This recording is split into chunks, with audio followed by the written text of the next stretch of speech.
University Technology Malaysia. Innovative, entrepreneurial, global.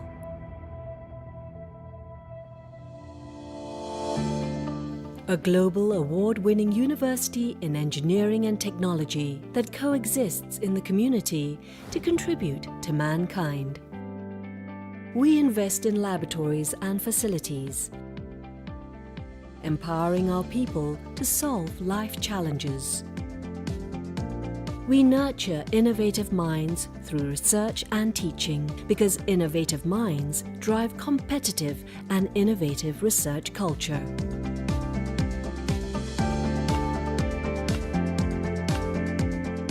Life problems are brought into the labs to test our inventions against imperfections.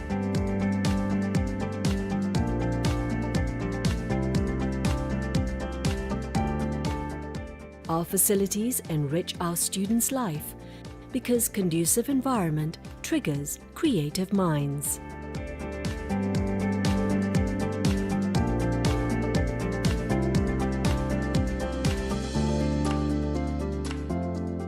We empower students to be active contributors in the ecosystem.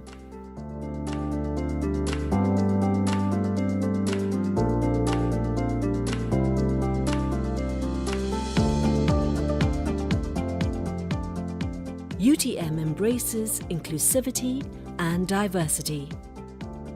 Together, making a difference, our entrepreneurial talents continue to improve the quality of life.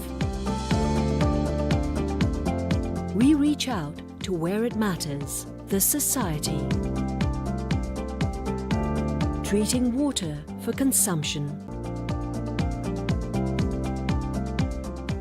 Our research products and services have made a difference to many lives. We provide engineering solutions for sustainable development, and our engineering solutions uplift the quality of life and well-being.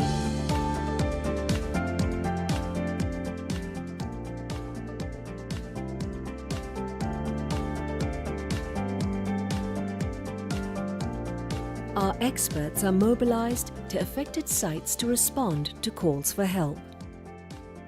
We are proud to serve and make a difference.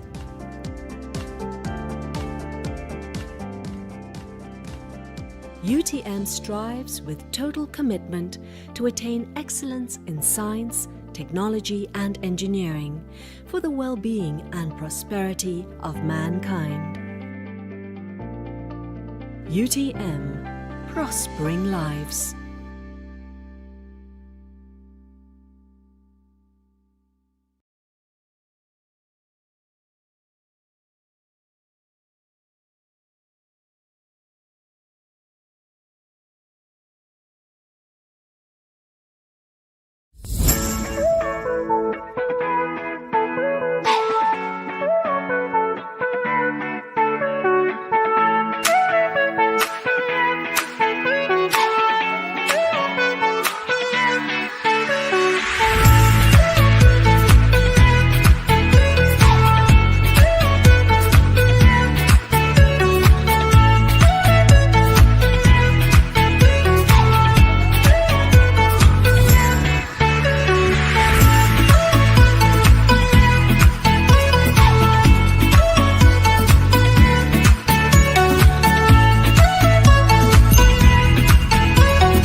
Bismillahirrahmanirrahim. Assalamualaikum warahmatullahi wabarakatuh.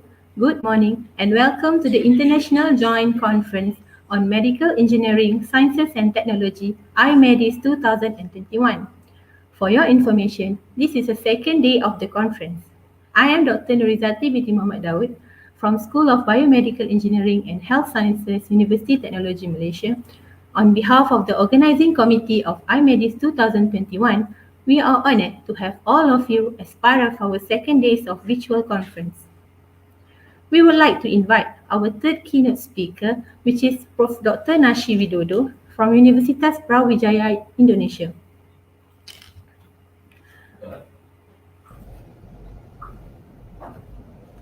Assalamualaikum, Prof. How are you? Waalaikumsalam warahmatullahi wabarakatuh. Yeah, I'm fine.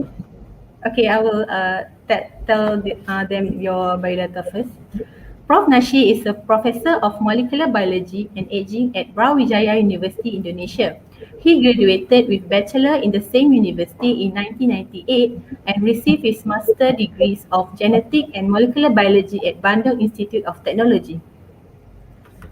In 2001, he got JICA Fellow for training on cell and molecular of cancer at National Institute of Advanced Industrial Science and Technology, AIST, Tsukuba, Japan on 2003.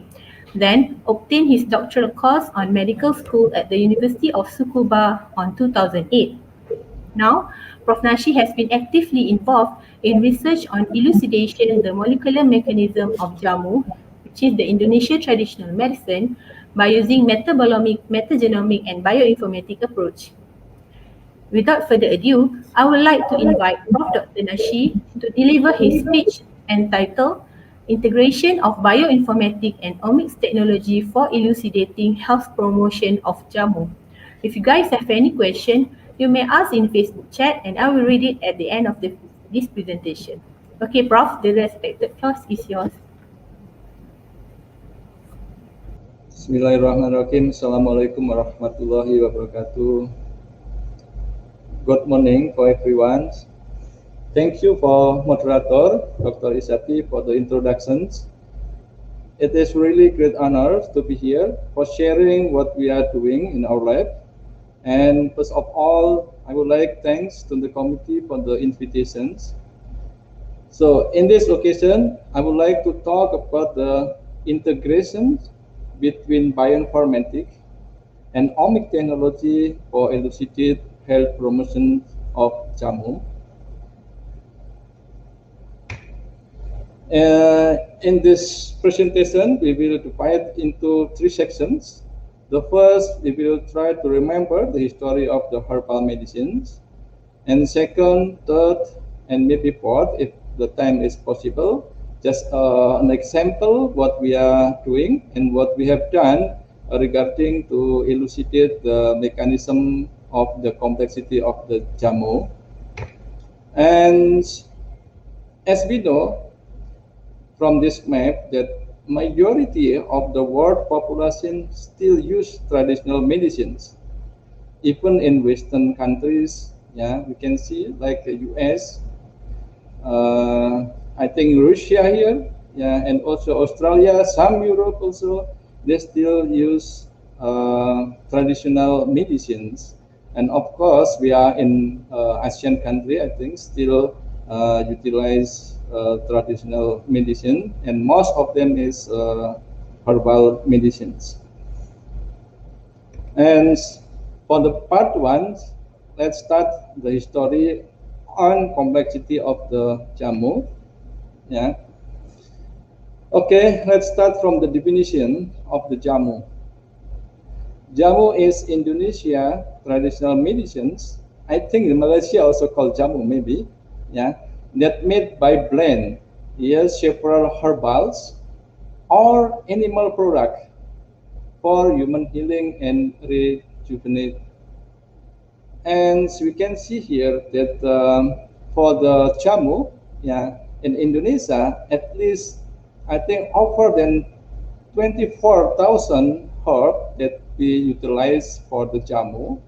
But of course, some is very rare, but some of them is very often they use. And the most important, I think, the herb that been used for the JAMUs like ginger, yeah, turmeric, I think, curcuma, and also noni. And this presentation also, I will talk about the noni maybe in the next slide. And so I think the JAMU is a very holistic that may only could be understood by employing the science complexity perspective rather than we just look for the active compound or single active compounds. And I think this philosophy is totally opposite compared with the modern medicines, especially for the Western medicines, that they are trying to look the single active compound, yeah, to work specific in the cell target, yeah. And we can see here that even though the JAMU, is traditional, but we cannot neglect of the JAMU resources like herbals, yeah.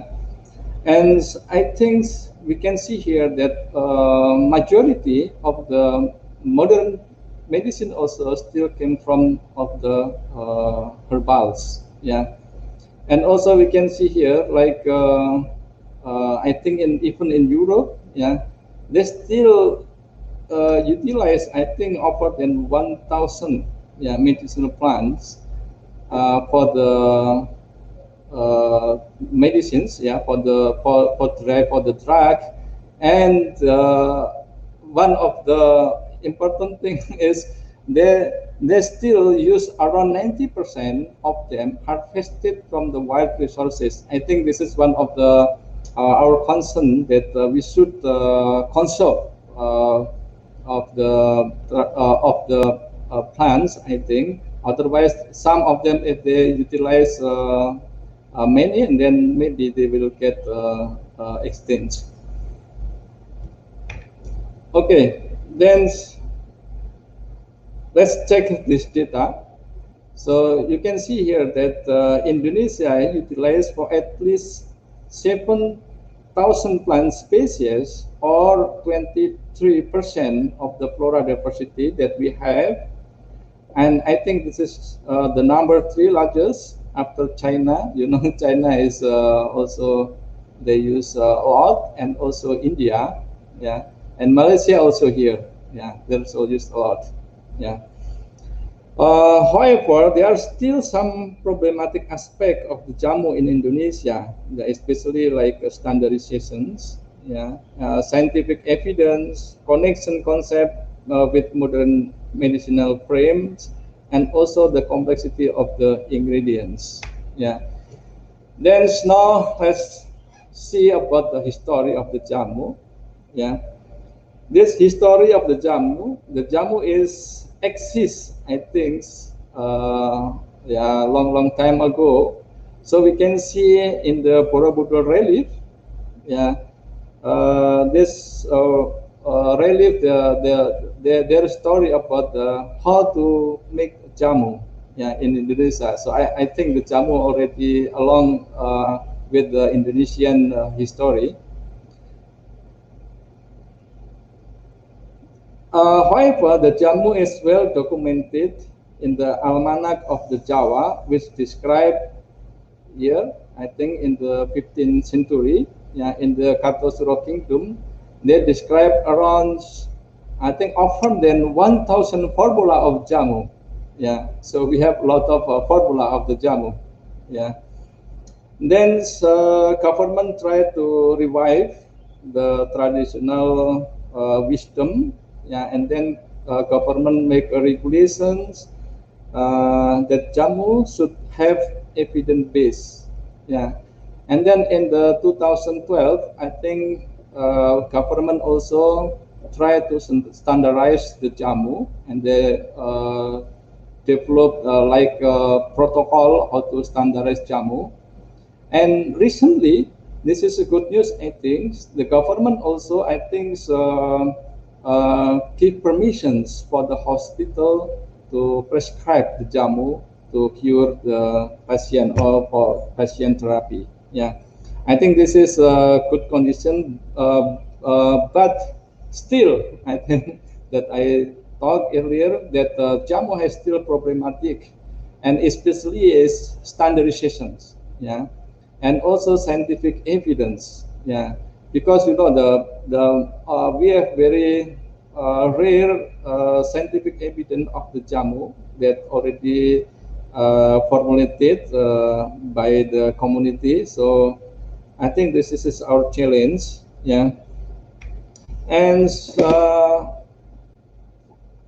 I think the standardization and modernization of the JAMU is really big task and homework for Indonesia governments.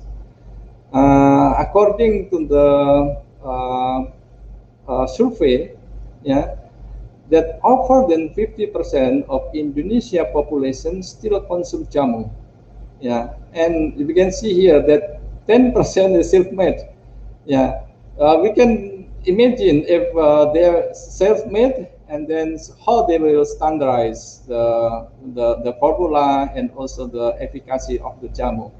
Yeah, I think this is our homework that is not easy. Yeah, and some of them still produce JAMU under very traditional conditions by home industry. Yeah. But our task is we try to look at least scientifications of the JAMU, yeah. And even though the JAMU is still not standardized in Indonesia, but according to the survey also this is very good, I think. Around 95% of the population who consume the JAMU, yeah, still they feel got benefit of the JAMU, yeah. In this condition, also increasing the demands, and this also promote, I think, JAMU industry in Indonesia is growing, and so far at least around 1,600 company of the JAMU, yeah, that already exist in Indonesia. Yeah, but still, yeah, concern regarding the evidence base of the JAMU is still lack. And on the 2017, I think, here, the Ministry of Health released the standard only 46 formula, yeah, among 1,000, over than 1,000 of formula that exist in the almanac books, because only that formula that has been well characterized and has approved by evidence base. Yeah. So that's why I think we have homework, and we try to help the government or maybe community also how to elucidate the molecular mechanism of the JAMU. So here we propose the framework for easy way, I think, to understanding complexity of the JAMU. So according to the previous definition, the JAMU mostly is contain several kind of the herb, yeah, here. So we know that even one herb, they contain a lot of active compounds. So we can see it here. For example, because the JAMU is contain a lot of herb, of course, there's a lot of kind of the active compounds. And this is like a very complex mechanism that we should understand how the JAMU work inside of the cell or inside of our body. Yeah. And easy way is recently we have identified or at least characterized the active compound more with very easy way using the CC or LCMS. Yeah. And I think this technology is getting cheap, yeah, and easy. You can find in several places in Indonesia. And then by the LCMS, we can at least we can identify what kind of the active compounds in the inside of the JAMU. And then we continue by Bioinformatic. And if we know the active compound, then we can predict the protein target here. Yeah, protein target.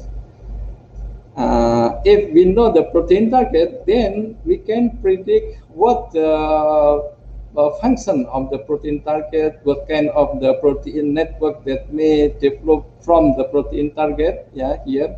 So in that case, we work on silico using the Bioinformatic analysis. and then we can draw the pathway, and we try to understand, and we can try to understand the mechanisms of the JAMU inside of our body through the molecular mechanism or pathway. Yeah, this is our purpose that I think is cheap, easy, and maybe robust for the understanding the complexity of the JAMU. Yeah, and then I think next slide. This is just of the example that we have done. Maybe I have 3 examples. I hope the time is enough. So the first example is I will try to understand the molecular mechanism combination between the 2 active compounds. Yeah, first is Phyllanthus niruri here and the curcuma manga. And the combination of the herb empirically used, for therapy breast cancer in patients, and most of them were recovered or at least improve the quality of life, by consume the combination of the active compounds. And then what we did is we try to identify the active compound using the LCMS.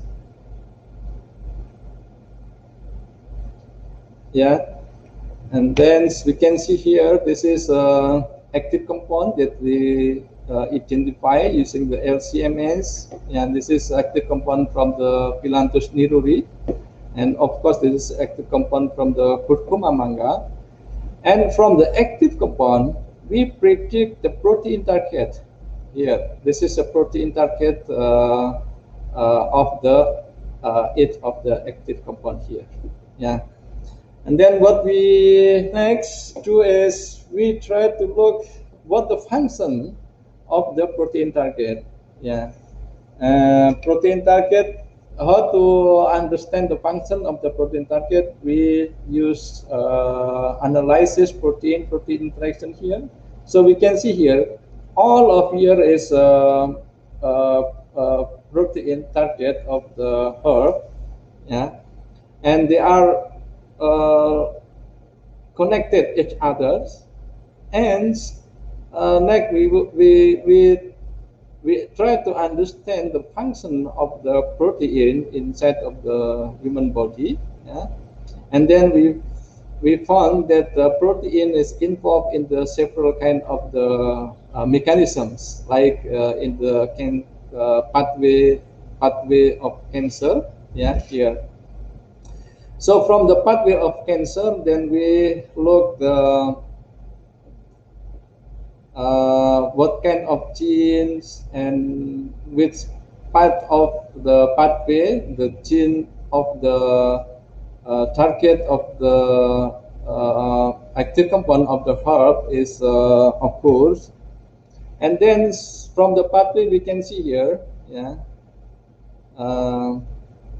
and the yellow one is gene that targeted by the active compound of the herb. So we can see here that at least, the important things in the upstream and one in the downstream, EGFR and MEP kinase 1. This is one of the target of the active compound of the combination of the 2 herbals. And then we try to understand whether the active compound of the herbal also may possible to block the 2 of the proteins. One is EGFR and second is MEP kinase 1. And then I did for the docking analysis, and from this docking analysis indicated that this active compound from the 2 herbals able to bind in the specific active site of the EGFR and also MEP kinase, and has binding affinity better than conventional drugs, like this one will be compared with the conventional drug like lipatinib, and then from this we try to look to understand in vitro levels And then we try to use cancer cell which express high of the IGFR, and then we treat it with the active compound. Yeah, either they are single herb here, yeah, or the combinations here. Yeah. So we can see here that either single or combination, they has similar activity. They block the cell cycle, or at least they are has toxicity to the cancer cells. And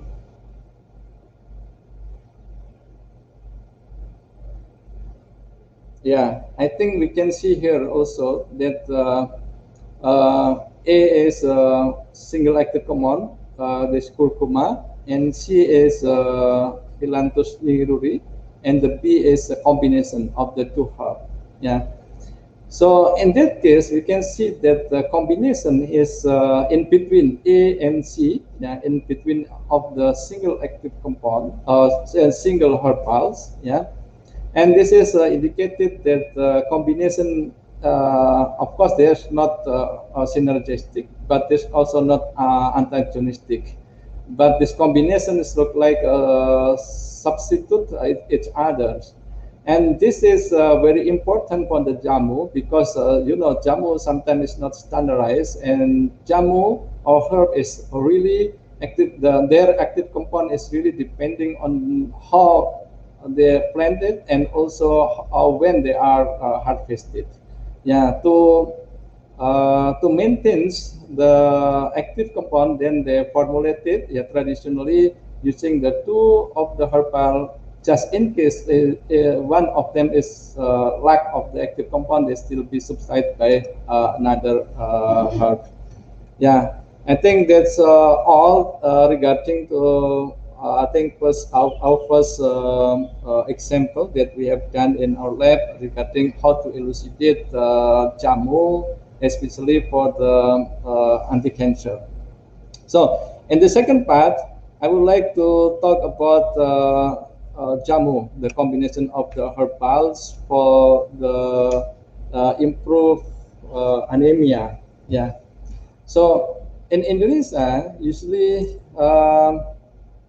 there is three combination of herb. The first is coconut, especially the coconut waters, and red rice and soybean, traditionally used for improve anemia in community. Yeah. And then I would like to understand how and molecular mechanisms the combination of the herb able to be used for the anti-anemia. Yeah. What I did is same thing with the previous research. That the first we look, yeah, the active compound on each of the herbals. So, for example, this is a coconut, yeah, and then this is active compound of the red rice and then soybeans, and we look the potential protein target of the coconut water here, and we found it. This is a protein that targeted by this active compounds. Yeah, and then we try to understand the protein. Then that protein that targeted by the active compound of the herbals, yeah, inside of cells. So from this, yeah, then this list of the protein, then we look interaction the protein with another protein in our cells. Yeah, and from this analysis we can see here that in the middle this is protein that targeted from the herbals. They are interact with many kind of the protein, yeah, that the protein has function or activity in controlling hematopoiesis here. And another, they also bind with another protein. I think many protein here that the protein has function to control erythropoiesis. So from this analysis is in line with the traditional knowledge that combination of the herb that may potential for improve hematopoiesis stem cell, and also to improve the erythrocytes. And then we try to prove this concept. What we do is we use the animal model here, yeah, and we irradiate the animals, yeah, and then as we know that when the animal got irradiation, then they will defect on the bone marrow. At least they will destroy some of the stem cells, yeah, and then we divide it into 3 groups of the mice, yeah, irradiated mice. The first is we just keep it no treatments, yeah, as control. And the second, we treat it with erythropoietins. And the third, we treat it with the herbals, the polyherbals, yeah. And then we check the stem cell proliferation and also precursor of the erythrocyte and also leukocyte, yeah. And we can see here that very clearly that EMSA, the EMSA is polyherbal that we taught. Yeah, the polyherbal able to promote proliferation of the T and B cell here, like P220, CD8, yeah, and also CD4 here, and also CD25. And the important things, the herbal also able to increase the population of the TER119 as precursor of the erythrocyte, and even better than positive control here, yeah, here the erythropoietin conventional drug, yeah. So I think this is one of I think example that we able to use the Omics and Bioinformatic to elucidate the mechanisms of the JAMU. And then the part 3, I think I would like to talk about the noni. Yeah, I think everybody know already noni, right? Yeah, noni. And Indonesia is a lot of noni juice that market in many places, yeah. And they claim that the noni has antihypertension, but when I search, I think still very rare or reference suggested or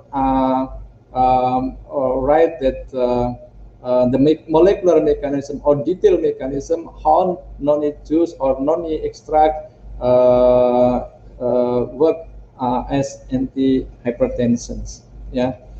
And then this is a way that we have done. So first we took the noni fruit, and then we extract using methanol, and then we try to identify the active compound of the noni using LCMS and TCMS. And from the identification, so at least we found around 23, yeah, active compound from the noni, yeah. And then we try to understand whether the active compounds able to bind to the ACE protein. As we know that ACE, yeah, ACE is very important or well-known target, well-known the protein target for antihypertensions, especially for the captopril here, yeah. And then from the molecular docking, we found that at least 5 active compounds of the noni, they bind to the ACE in the site active, and even better compared with captopril in constanta inhibition, yeah. Inhibition constant, and also binding energy here, yeah. And then from the in silico, we try to analysis using the in vitro, yeah. In here we use the enzyme, yeah. And in vitro also suggested the same thing, that the extract has ability to inhibit the ACE activity. So directly, yeah, to inhibit its activity directly. So we can see here. So they are work depending on dose or dose dependent manners. Yeah.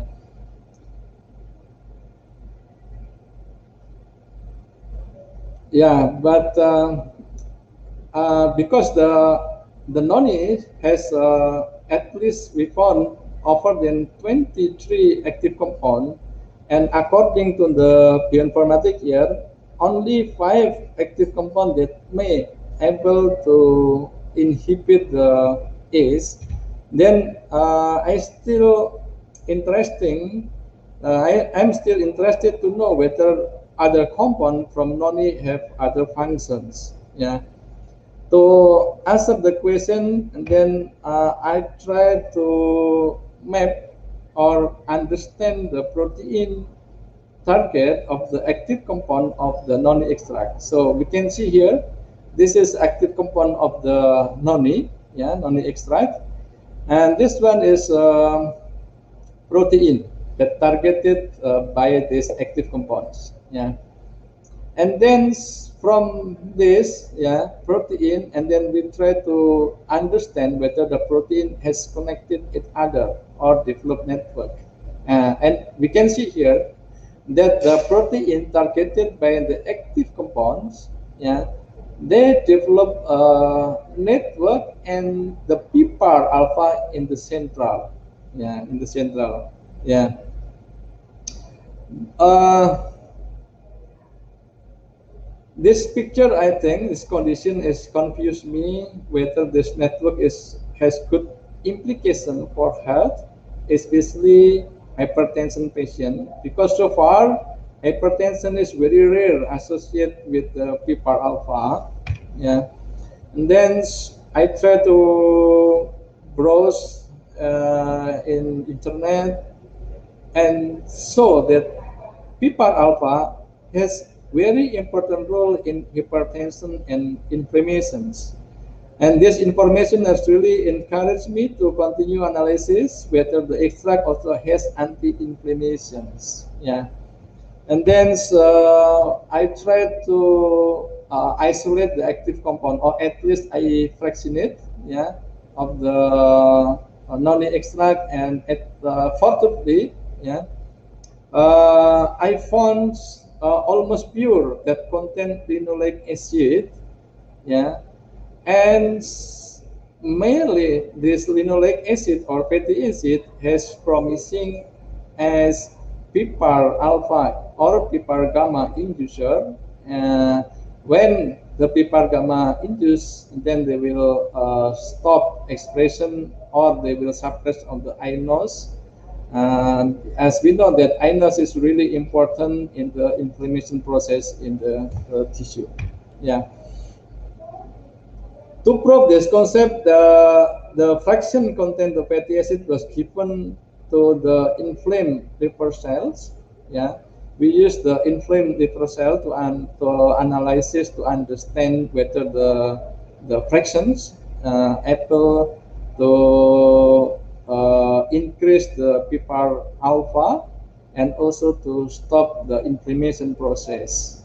So we can see here that after treated with the noni, yeah, the PPAR alpha also increase in dose-dependent manners, and followed by a reduction of the nitric oxide production here, and also iNOS expression also decrease, and follow with other pro-inflammatory genes like TNF alpha, also interleukin 6. Yeah. So the result of the study indicate that the use of metabolomic and bioinformatic technology is very supportive to analyze the mechanism of actions of herbal medicines, which is very complex, but must remain to be accomplished from this research. This is, I think, a challenge for all of us, and I think there's enough that I can share among some of the risk activity that we have done in lab. And also we are very happy if someone want to cooperate both for the joint research and also student supervisions. So for everyone, so I am from the Brawijaya University. It's from the Malang. It's very small city. I think with very good weathers, with beautiful view, and very close to Bromo. So if someone want to go to Bromo, please visit us in the Brawijaya University in Malang. Yeah. And also I would like to acknowledge that Brawijaya University also this is I think the highest, we have the highest number of students in Indonesia, and we have total I think more than 60,000 students now. And also we also including top 10 best campus or university in Indonesia. So please come to our campus in Malang. Yeah, and I think that's all. And thank you for your kind attentions. Thank you, Prof, for interesting presentation. I can see some familiar herbs here. You mentioning about Doni. In Malaysia, we call mengkudu. Yeah, same. Yeah. Indonesia Oh, same. also in bahasa Indonesia we call mengkudu also. Oh, okay. And andrographis is called hempedu bumi in Malaysia. I can see it called sambiloto in Indonesia, right? Yeah. Okay, Prof. Thank you, Prof, once again for interesting presentation. I want to take some question and answer. If you have Q question for Prof. Okay, from Faiz. Professor, how is the pharmaceutical regulation of JAMU production in Indonesia and its implementation? Yes. So I think some of the government regulations now permitted the hospital or medical doctor to prescribe the JAMU for the patient therapy. But of course, there is some stepping how the JAMU could be used for the therapy for the patient formerly in hospital. The JAMU should be should be standardized and should be approved by FDA. Yeah, not all of the JAMU, but some of the JAMU that has been proved by FDA that the JAMU has already been standardized. Yeah, we need to ensure that all the JAMU is safe to consume for human, right, Prof? Right. Okay, Prof. For second question, in your opinion, you've mentioned about the polyherb, right? Okay, how many herb that we can consume at one time for it to deliver the function? Yeah, I think it's really depending on the condition and depending on the formula. Yeah, and I have a research that's very comprehensive research that, for example, one of the herb we call the ashwagandha. There is herb from the India that I well studied, I think. So when we consume in the crude, so of course there's many kind of the active compounds, and there is safe and this is good for the human health. But when we isolate the active compound, single active compound, and we apply it on the animal models, they are very toxic. Yeah. So sometimes, we cannot say for general. It's depending on the formula and conditions, right? Because sometimes when the combination of the herb, they will stimulate for the synergistic. Yeah. So if one has toxicity, then they will neutralize by another's herb. Yeah, really depending on the conditions. Hello. Hello, doctor. Yes, I can hear you. Okay. Okay, Prof. For the last question, what is your motivation in doing this research, Prof? Yeah. So the, we try to help or at least to revive the traditional wisdom. Yeah, of course we have a wisdom, and this because of the modernizations, and then people they only appreciate, or at least they are trust with the modern drug or Western medicines, and by the modern drug, I think the drug price also getting expensive, and some of the community they not able to buy the very expensive drug. And then I would yeah revive the traditional wisdom that we know that in the traditional wisdom also has potential, yeah, for promoting human health. Yeah, Prof, it's true. True. Okay. Prof, because of time constraint, we have to stop here. Once again, thank you, Prof, for being with us Thank you today. very much Okay. for the invitations. Yeah, Prof. We hope to see you in the near future. Okay, thank you, maybe, Ben. maybe, Take maybe not care. virtually. Okay. Okay, Prof. Thank Thank you. you.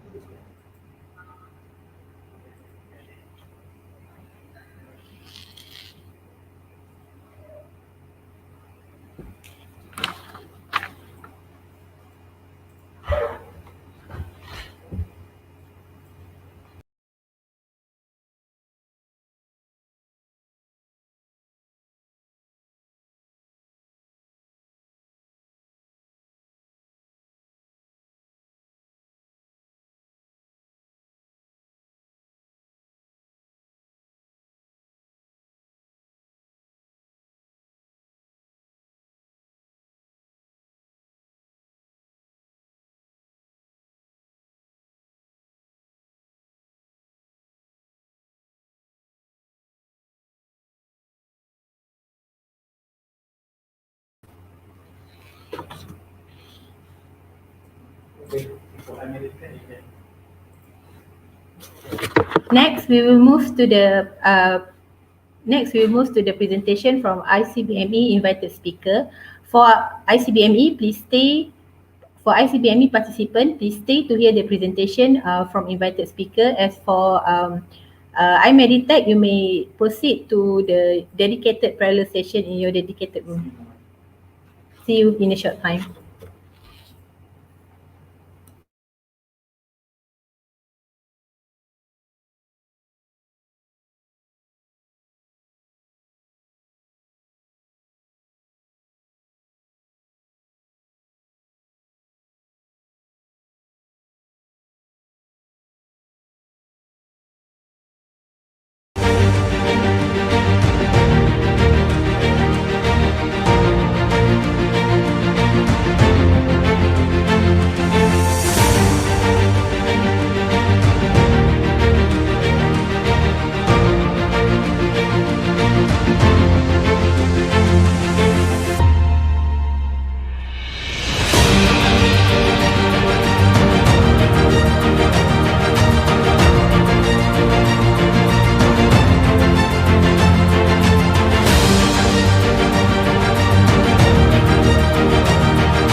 Now, we're moving on to our second invited speaker.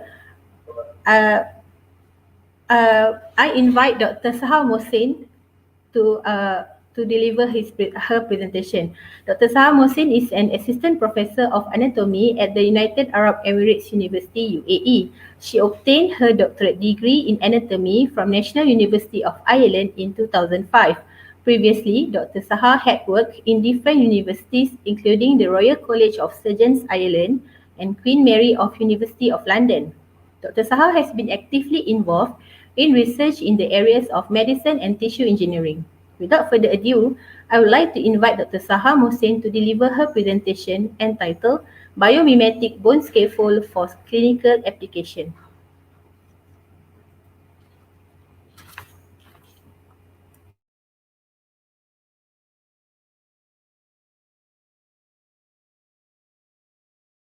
College of Medicine and Health Sciences, United Arab Emirates University based in Al Ain, UAE.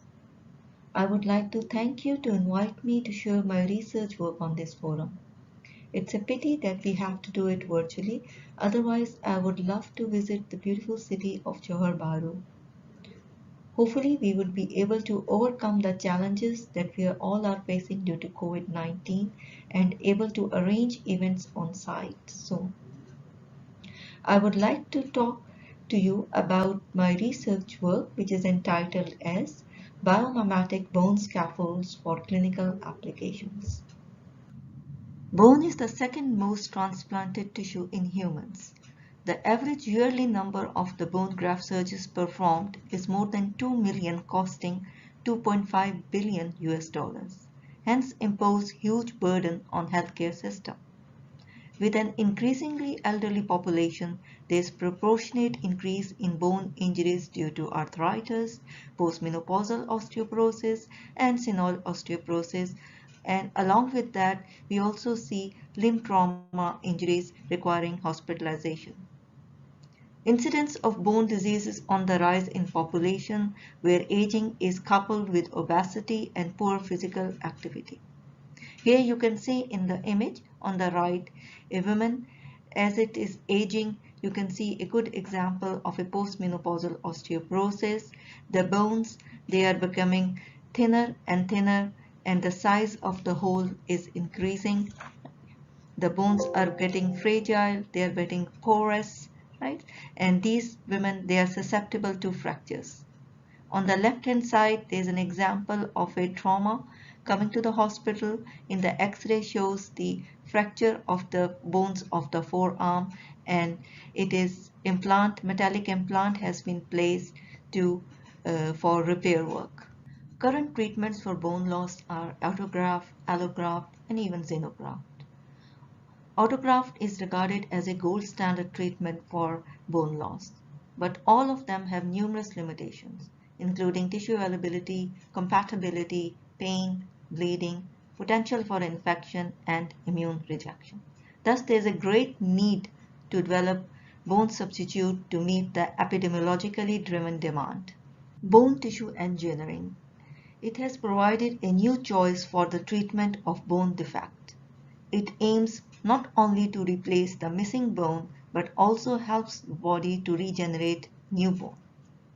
This technique reduces the healing time and promotes osseointegration. As you can see in this image, what we need for bone tissue engineering is a starting material, a biomaterial, to synthesize the scaffold.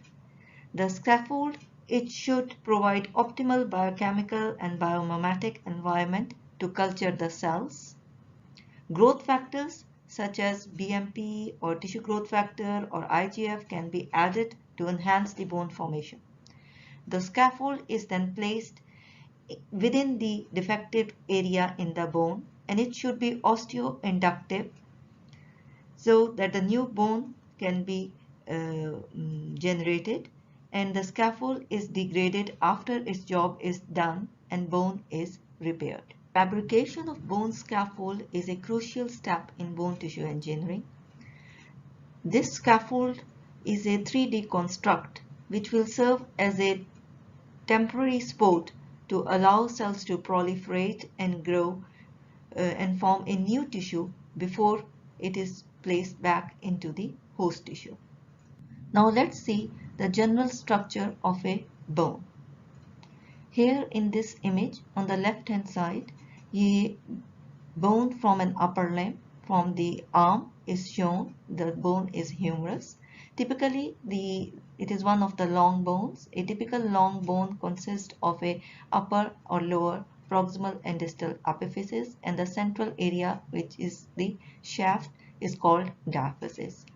The outer covering of the bone is formed of a periosteal membrane, which is shown over here in outermost boundary. Then inside you can see there is two types of a bone. An outer rigid or brittle bone is known as a compact bone, and inside, especially in the epiphysis, upper and lower epiphysis, we have a bone with lot of holes in it. It's a porous bone. This bone is known as a spongy bone. The other name for a spongy bone is a cancellous bone or a trabecular bone.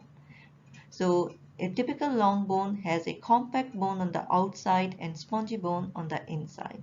If you look at the magnified image of a spongy bone, the spongy bone has quite a number of large holes in it, which are separated by means of a trabeculae. These pores are interconnected, allowing the blood vessels, which is colored red in the image, to enter through the nutrient foramina. The blood vessels enter the inside of the bone and they ramify. The pores allow the blood vessels to go throughout the bone structure. If you look at the chemical composition of the bone, it is broadly divided into two main phases. It has a mineral phase which constitute around 60 to 70%, and it has 25 to 30% of an organic phase. The mineral phase is dominated by the presence of calcium and phosphate, which is present in the form of hydroxyapatite crystals, and in minor amount it also have ions like magnesium, sodium, potassium, zinc and strontium, and few other ions as well. Organic phase is predominated by the presence of a collagen. 95% of it is collagen, but it does have small amount of non-collagen protein as well, like osteocalcin or osteopontin, and it also has some bone cells.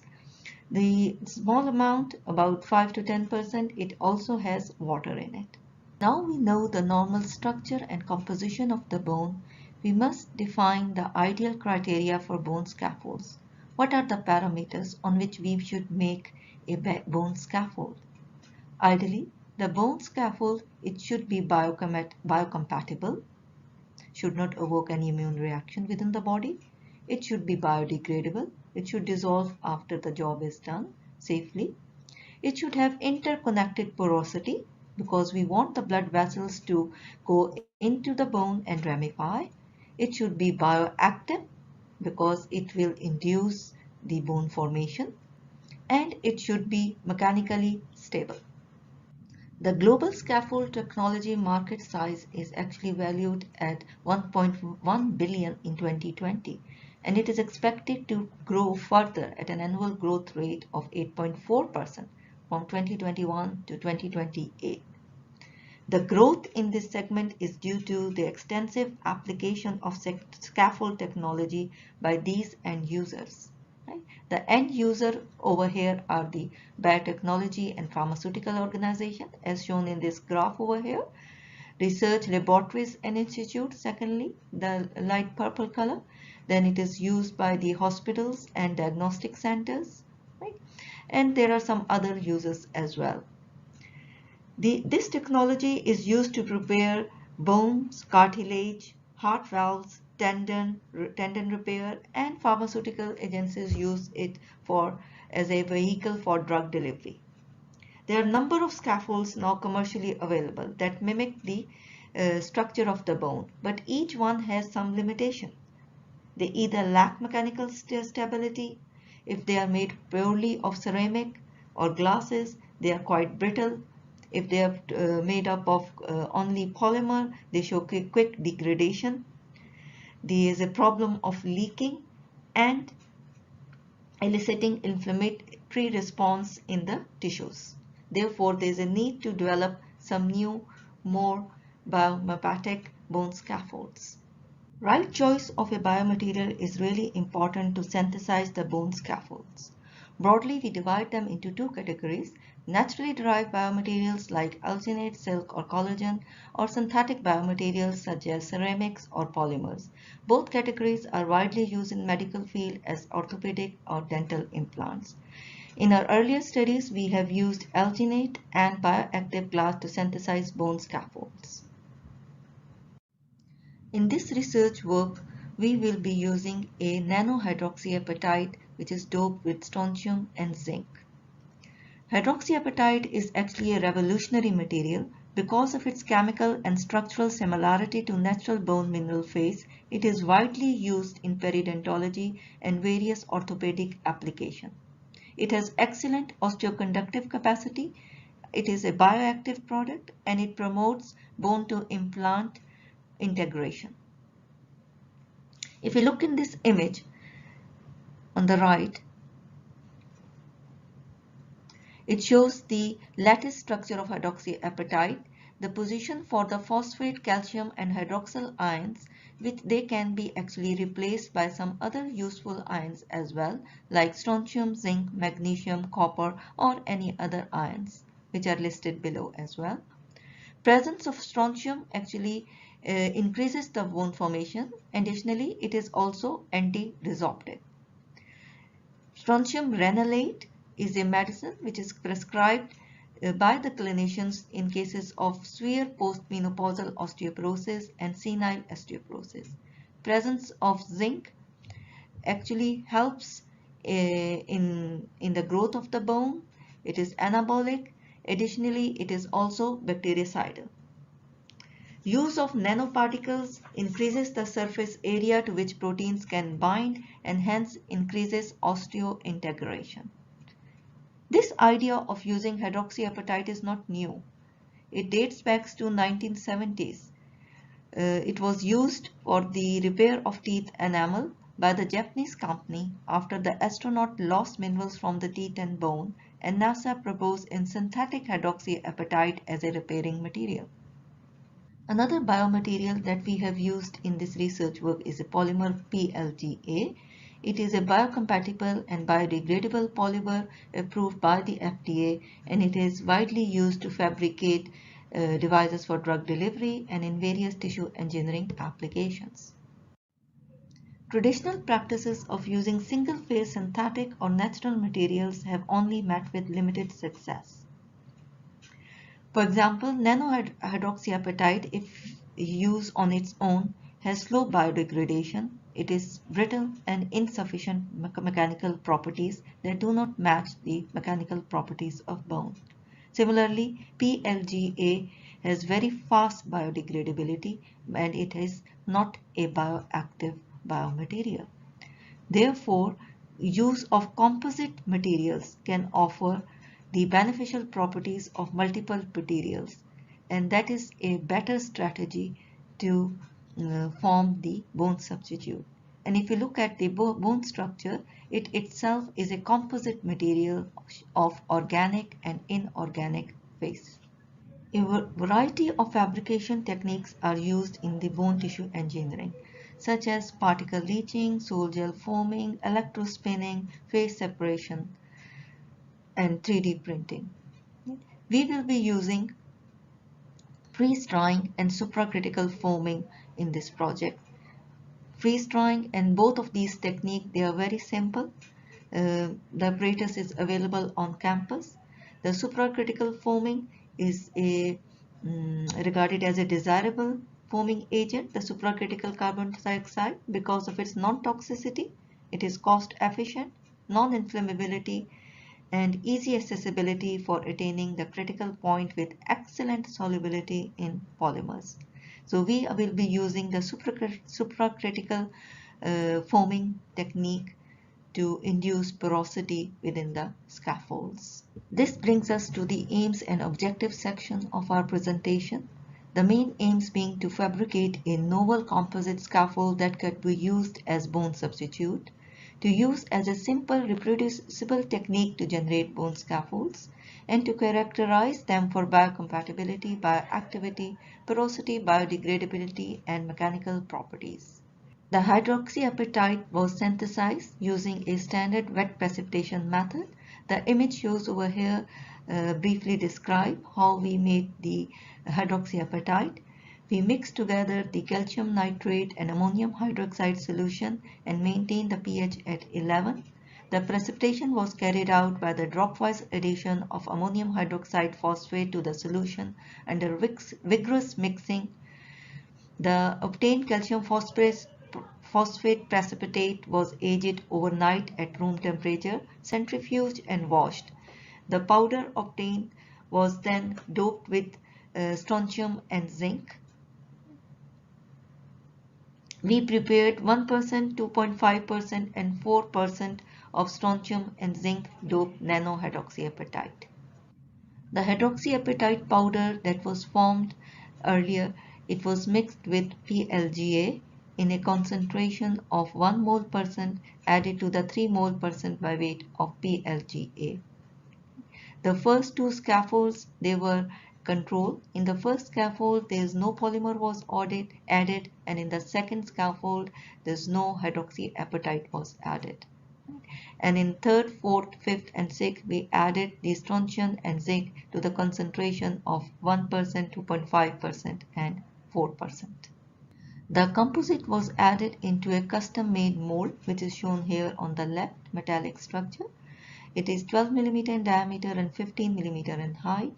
The cylindrical shaped scaffold was formed. The porosity was induced by subjecting it to supracritical carbon dioxide technique. The nanohydroxyapatite powder with or without strontium and zinc and all the composite scaffolds was characterized with particle analyzer, TEM, FTIR, XRD, and SEM.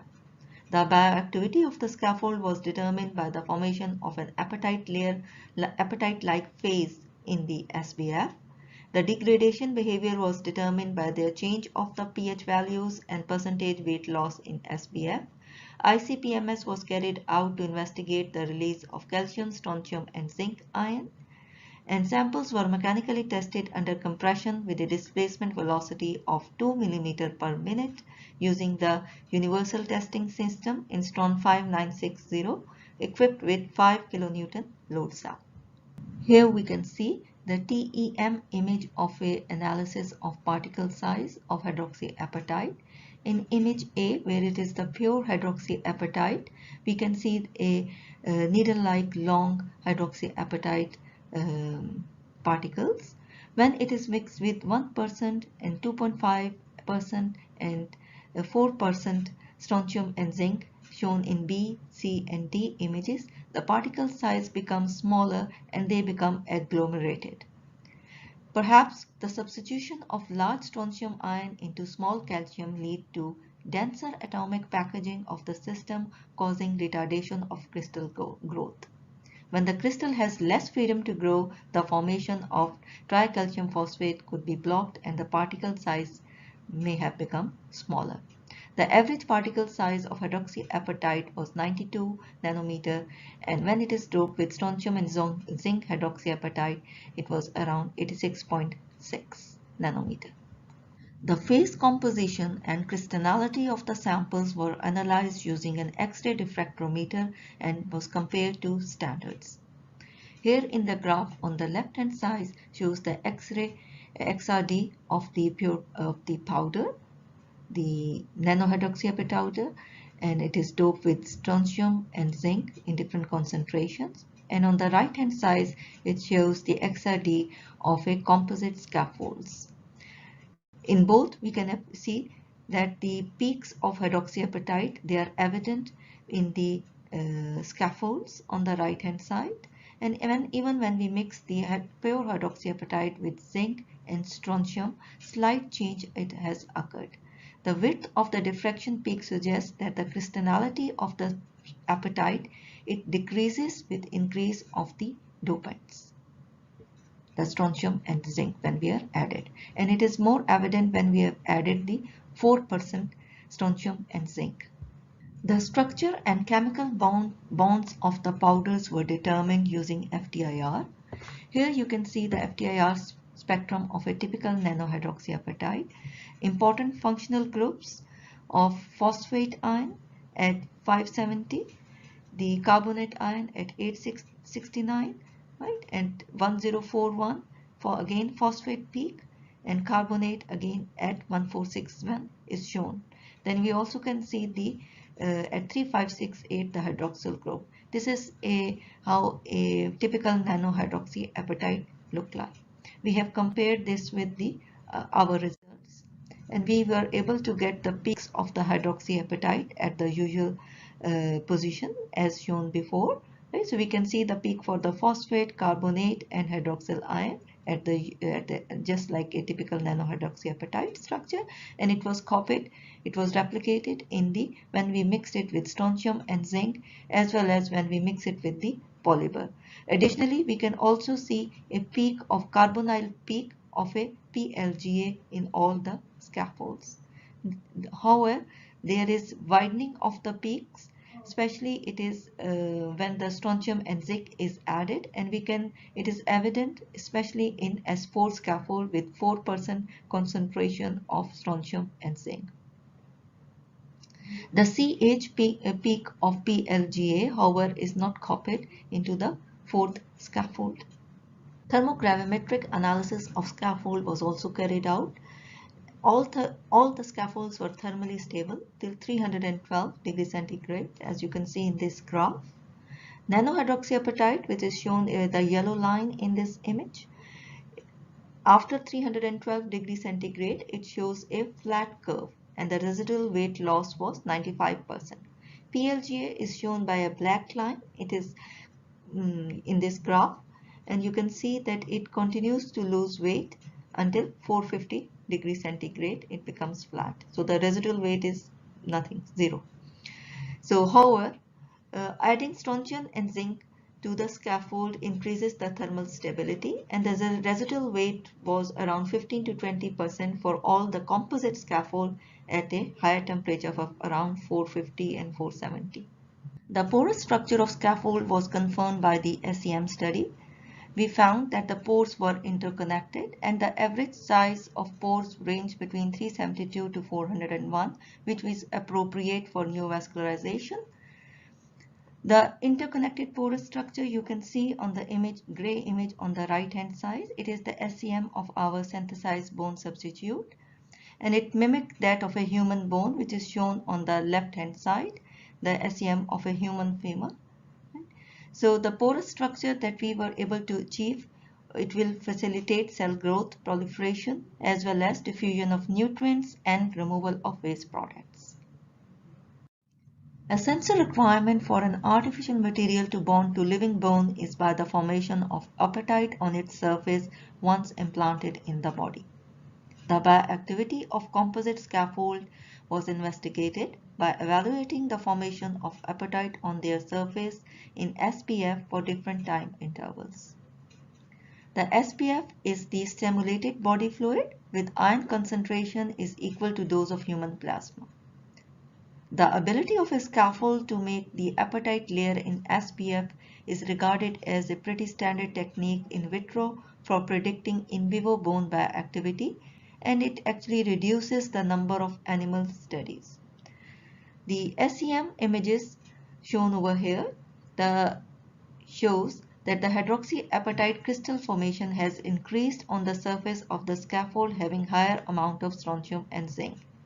All these three images are from the composite scaffold. The one on the two above shows the concentration in 1% and 2.5%, and the lower image shows is of the scaffold with 4% strontium and zinc, and it is heavily coated by the apatite layer, which is shown by red arrow in all three images. The pH values and weight loss of the four scaffolds immersed in SPF at different time points is shown over here in these two images.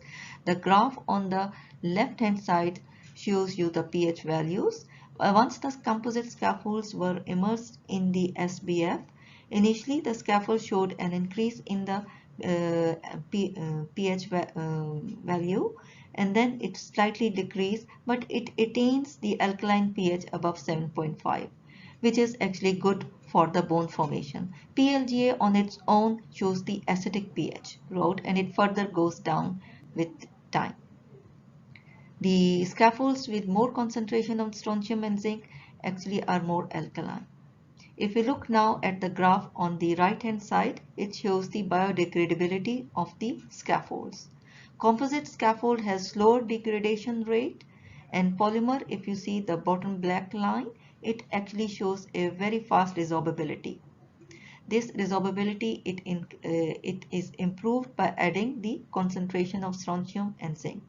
The ideal scaffold should possess an adequate degradation rate, which should match the bone formation rate at the site of the fracture.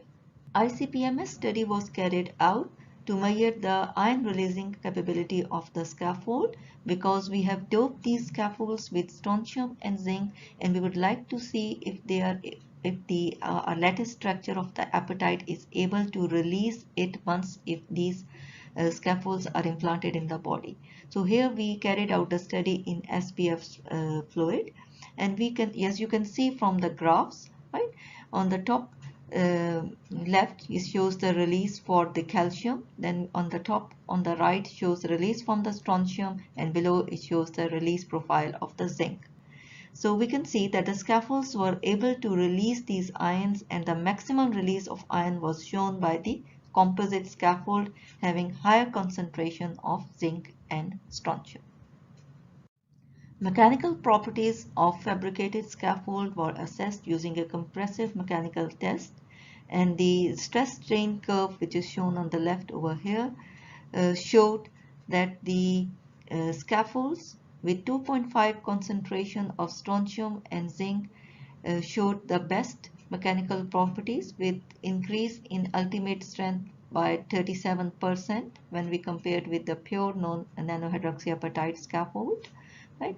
However, as we increase the strontium and zinc concentration to 4%, there is a remarkable drop in the ultimate strength, which is shown in this bar chart over here on the right. Now, this drastic drop in the scaffold, it could be as a result of poor dispersion between PLGA and the strontium and zinc dope hydroxyapatite. Right?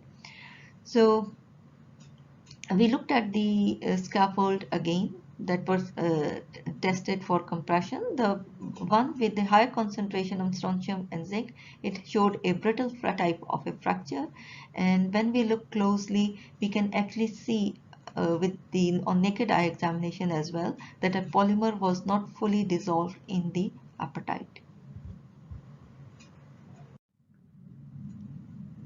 So this brings me to the end of my presentation, and we can conclude that in this research work we were able to synthesize bioactive bone composite using the nanohydroxyapatite and PLGA.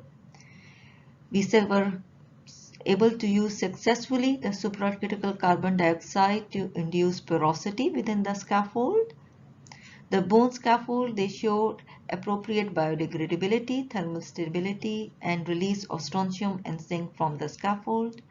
And the scaffolds, especially the 2.5% strontium and zinc containing hydroxyapatite composite scaffold, showed appropriate mechanical strength and can be used as a bone substitute.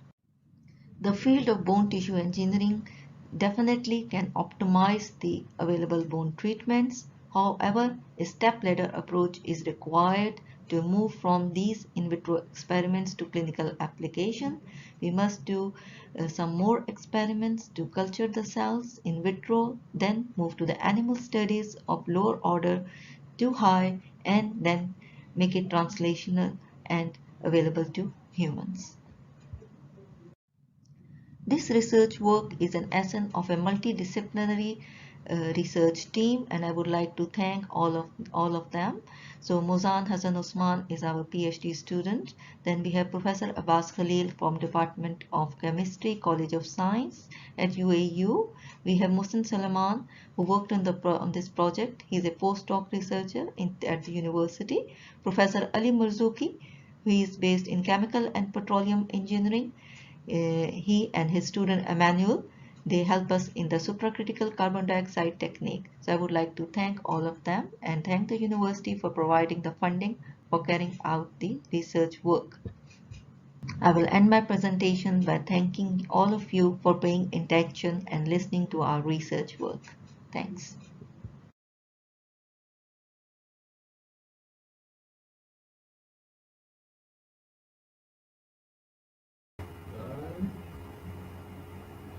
Okay, 1, 2, 3.